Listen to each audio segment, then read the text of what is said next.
Suppose we'll show you how to anchor here. We've just reached this little anchorage. There's a couple of boats around. Make sure we have the right depth. So at the moment it's like 6 or 8 meters. We have to make sure it's sand on the bottom because our anchor is made for sand. You can see it there, just by Kieran. So what we do is we go to the spot where we want to anchor, making sure it's sand the whole way. So all the way along. The wind is coming from this direction here. So what we'll do is we'll point up now into the wind.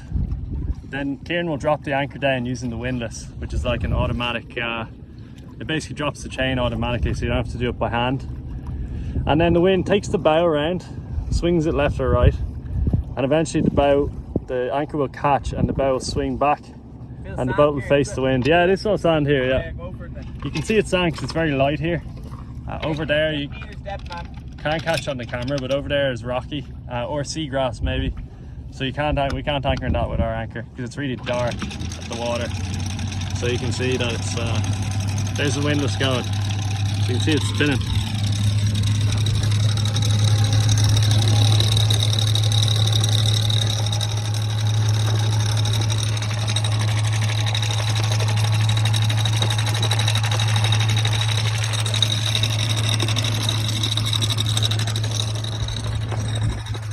So basically, based on the depth, we change the amount of chain that we need to put down. And we use fully chain, but some people use chain and rope, but fully chain is the best.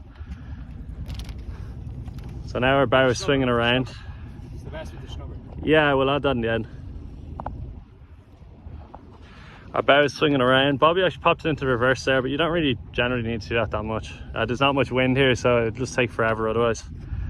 So we kick her in to make sure it holds. It's off over there. The bow should spin around now. So basically, once the actual anchor gets grabbed in the sand, this will spin around to face the same direction as the wind. And then we'll know the anchor is held and we'll drop even more chain. And then we'll add what's called a snubber, which is basically a bit of rope with some sort of rubbery thing on it. Yeah, there we go, we're spinning now.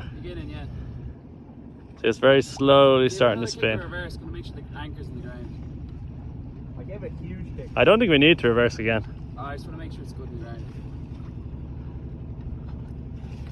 How much did you let out? Probably let out close to 20 meters. Plenty, yeah.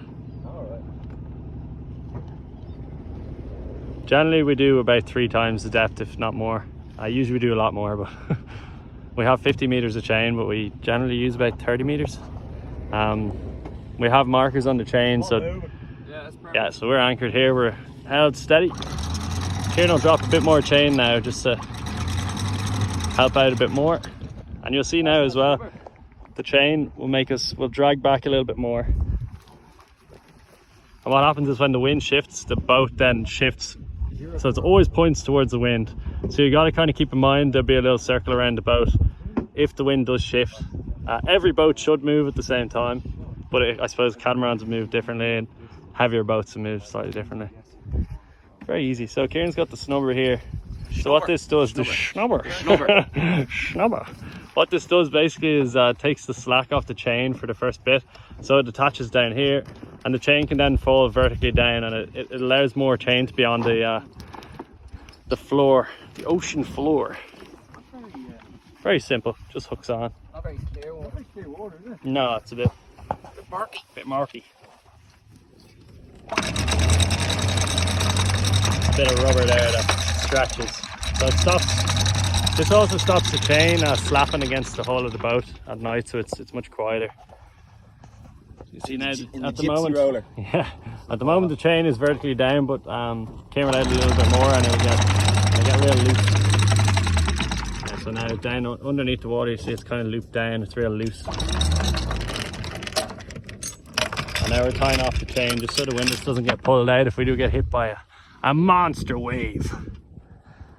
Yeah, that's how you anchor in a very, very calm anchorage in the Mediterranean. So this is probably the ideal place to to pretend to know what you're talking about. Yeah, very easy. So just to continue that the anchoring that I was talking about, just here at the anchor chain, you can see it go down here. And you can see when I go down below, you'll see the snubber in action.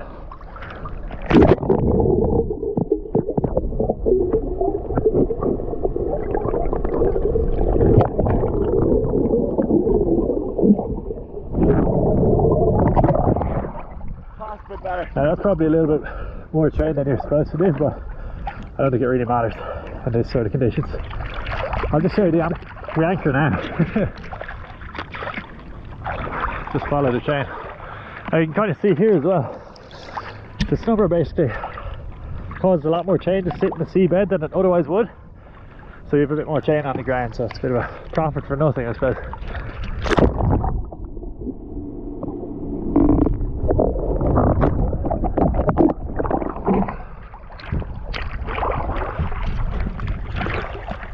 Just bring you over now to look at the anchor set into the sand. So it's quite important usually to dive on the anchor to make sure that it's been set. Here's the boat coming in now, it's anchor. Yeah, so basically I'll just show you the anchor set. So you know how to dive on it and just check it's actually secure and it's not just stuck in a rock or something.